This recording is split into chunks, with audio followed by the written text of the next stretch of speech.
Isa si Tab Baldwin sa mga pinakarespetadong basketball coach sa Asia at Oceania dahil sa kanyang mahigit 4 na dekadang karanasan sa coaching.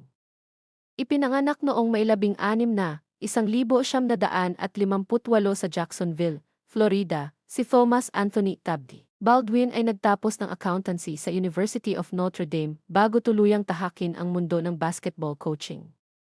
Nagsimula ang kanyang coaching career sa Estados Unidos bago siya lumipat sa New Zealand noong 1988. Doon niya nakamit ang ilan sa pinakamalalaking tagumpay ng kanyang karera, kabilang ang maraming kampyonato sa New Zealand National Basketball League at ilang Coach of the Year awards. Bilang head coach ng New Zealand All Blacks, pinangunahan niya ang koponan sa mga mahahalagang torneo, kabilang ang 2002 FIBA World Championship kung saan nagtapos sila sa kahanga-hangang ika-4 na pwesto.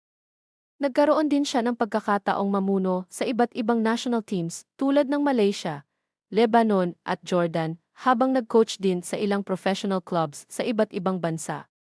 Noong 2013, nagsimula ang kanyang makabuluhang kontribusyon sa Philippine basketball sa pamamagitan ng Gilas Pilipinas. Sa kanyang pamumuno, nakapag-uwi ang bansa ng mahahalagang medalya sa mga international competition. Pagsapit ng 2015, kinuha siya ng Ateneo de Manila University bilang head coach ng Blue Eagles. Sa ilalim ng kanyang sistema at pamumuno, napanalunan ng Ateneo ang 4 na Vivis Championships noong 2017, 2018, 2019 at 2022. Bukod dito, dinala rin niya ang Ateneo sa international success matapos nilang masungkit ang kampyonato sa World University Basketball Series sa Japan noong 2022. Sa kabuuan ng kanyang karera, tumanggap si Tab Baldwin ng maraming pagkilala, kabilang ang pagiging inductee sa Basketball New Zealand Hall of Fame at iba pang prestihiyosong parangal sa larangan ng sports.